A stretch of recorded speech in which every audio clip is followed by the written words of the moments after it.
Hi, Erickson Library. It's Rhonda with this week's edition of What You Readin' Wednesday. And this week I am highlighting some spooky seasonal reads for October. I always love reading, depending on what the season or the holiday that's going on. I just love delving into stories that have something to do with the current climate, I guess, or the current trend or whatever is happening. So I have a real mix today. Typically, as you know, I usually concentrate on young adult, but sometimes I like to kind of mix it up a little bit. So that's what I'm doing this week. I actually have a few selections from the adult section, adult fiction, and one from the children's, and then also a couple YA selections. So the YA ones that I'm highlighting, they are actually currently on display in the Teen Zone at Erickson Library. So come by and check out the display, maybe find something fun to check out. So I'll start there. So, first of all, a young adult book called The Hanging Girl by Eileen Cook. It says, trust no one, deceive everyone. The bodies of your mistakes never stay buried. 17-year-old Skye Thorne has given tarot card readings for years in her small Midwestern town. When the town's golden girl, Paige Bonnet, goes missing, Skye uses her paranormal abilities to help the police with their investigation. Paige is everything Skye's not. Rich, pretty, and popular, but they're both living a lie. The kidnapping was supposed to be easy. No one would get hurt, and Skye would get the money she needs to start a new life. But a seemingly harmless prank has turned deadly, and Skye realizes the people she's involved with are willing to kill to get what they want, and she must discover their true identities before it's too late. A dark, riveting mystery that questions just how far you'd be willing to go to become someone else. The Hanging Girl. Love the cover of this one. If this is not seasonal, I don't know what is. And it's called Seriously Wicked by Tina Connolly. The only thing worse than being a witch is living with one. I love inside where it says Seriously Wicked, there's like a little witchy moon. All right, it says, Camilla's adopted mother wants Cam to grow up to be just like her. Problem is, Mom's a seriously wicked witch. Cam's used to stopping the witch's crazy schemes for world domination. But when the witch summons a demon, he gets loose, and into Devin, the cute new boy at school. Suddenly, Cam's got bigger problems than passing algebra. Her friends are getting zombified. Their dragon is tired of hiding in the RV garage. For being a shy boy band boy, Devin is sure kissing a lot of girls. And a phoenix hidden in the school is going to explode on the night of the Halloween dance. To stop the demon before he destroys Devin's soul, Cam might have to try a spell of her own. But if she's willing to work spells like the witch, will that mean that she's wicked too? Seriously wicked. All right, and this one is called Dark Souls. I love the ghostly appearance of that cover there. And that is by Paula Morris, who is the author of Ruined. Welcome to York, England. Mist lingers in the streets. Narrow buildings cast long shadows. This is the most haunted city in the world. Miranda Tennant arrives in York with a terrible, tragic secret. She is eager to lose herself amid the quaint cobblestones, hoping she won't run into the countless ghosts who supposedly roam the city. Then she meets Nick, an intense, dark-eyed boy who knows all of York's hidden places and histories. Miranda wonders if Nick is falling for her, but she is distracted by another boy, one even more handsome and mysterious than Nick. He lives in the house across from Miranda and seems desperate to send her some sort of message. Could this boy be one of York's haunted souls? Soon Miranda realizes that something dangerous and deadly is being planned, and she may have to face the darkest part of herself in order to unravel the mystery and find redemption. All right, this one is one of my favorites. This series was recommended to me by one of the teens at Erickson Library.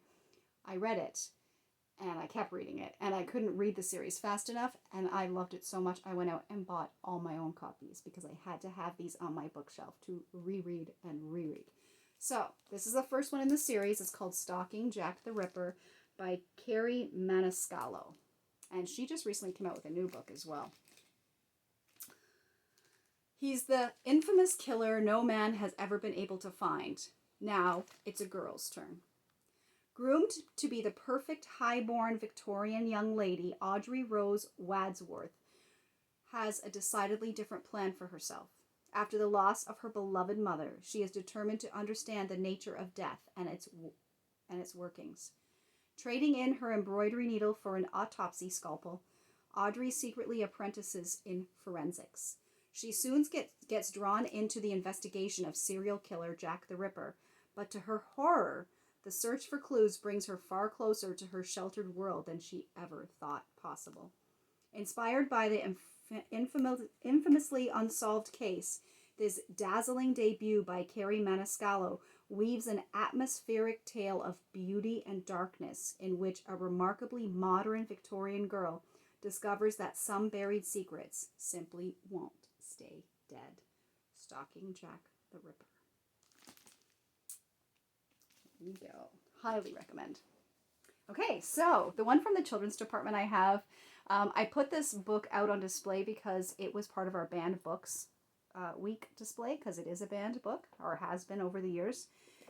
It is one of my favorites from childhood, Ronald Dahl's The Witches, and currently I believe it's on Netflix. There's actually a new version of this movie, and I was going to watch it, and I thought, no, it would be so fun to revisit the book first before I watch the new movie version of this. So, this is not a fairy tale. This is about real witches. Grandmama loves to tell about witches. Real witches are the most dangerous of all living creatures on earth.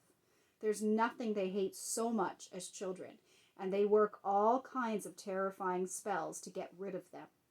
Her grandson listens closely to Grandmama's stories, but nothing can prepare him for the day that he comes face to face with the Grand High Witch herself.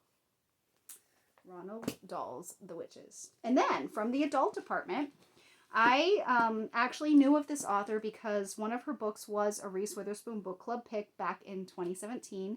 And the one that is part of the Reese book club pick was The Rules of Magic, and the author is Alice Hoffman. So when I actually looked into this book, I found out that this is part of the Practical Magic series. We're all familiar with the movie Practical Magic. So there's actually 4 books now in this series, and the newest one, the last one in the series, I believe it's going to be the last one, just came out like within the last 2 weeks.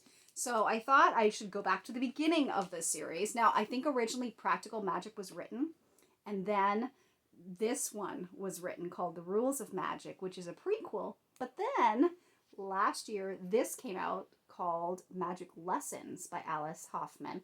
And it's the prequel. So this is the first one in the series. This is the order. It's Magic Lessons, then The Rules of Magic, and then Practical Magic, and then I forget what the last one is called. I should know this. I'm so sorry. But we do have it at Erickson Library. So if you look up Alice Hoffman, you will see them numbered and in order, or contact us at the library. And we're always happy to put those on hold for you, and we can look up the order of the books for you. I will tell you, I finished this one. I am almost done this one, and these books are phenomenal. I love her writing style, and for lack of a better word, they really are truly magical. I am enjoying reading these books so much this time of the year. So I'll just give you a little background on the first one, tell you what it's about. In an unforgettable novel that traces a centuries-old curse to its source, beloved author Alice Hoffman unveils the story of Maria Owens, accused of witchcraft in Salem and matriarch of the Owens family, featured in Practical Magic and The Rules of Magic. Where does the story of the Owens bloodline begin? With Maria Owens in the 1600s, when she's abandoned in a snowy field in rural England as a baby. Under the care of Hannah Owens, Maria learns about the nameless art. Hannah recognizes that Maria has a gift, and she teaches the girl all that she knows. It is here that she learns her first important lesson. Always love someone who will love you back. When Maria is betrayed by the man who once declared his love for her, she follows him to Salem, Massachusetts. Here she invokes the curse that will haunt her family. And it is here that she learns the rules of magic and the lesson she will carry with her for the rest of her life. Love is the only thing that matters. Magic Lessons is a celebration of life and love, and a showcase of Alice Hoffman's masterful storytelling. So I highly encourage you to check these out. They are so, so good. So I hope you love that little review. It actually turned into kind of a long review, but as you can tell, I love this time of the year, and my reading is one of my favorite parts of celebrating different seasons and different holidays. So hope you have a great week, and let us know what you're looking for at Erickson Library. We're always happy to help you find your next great read. Bye-bye.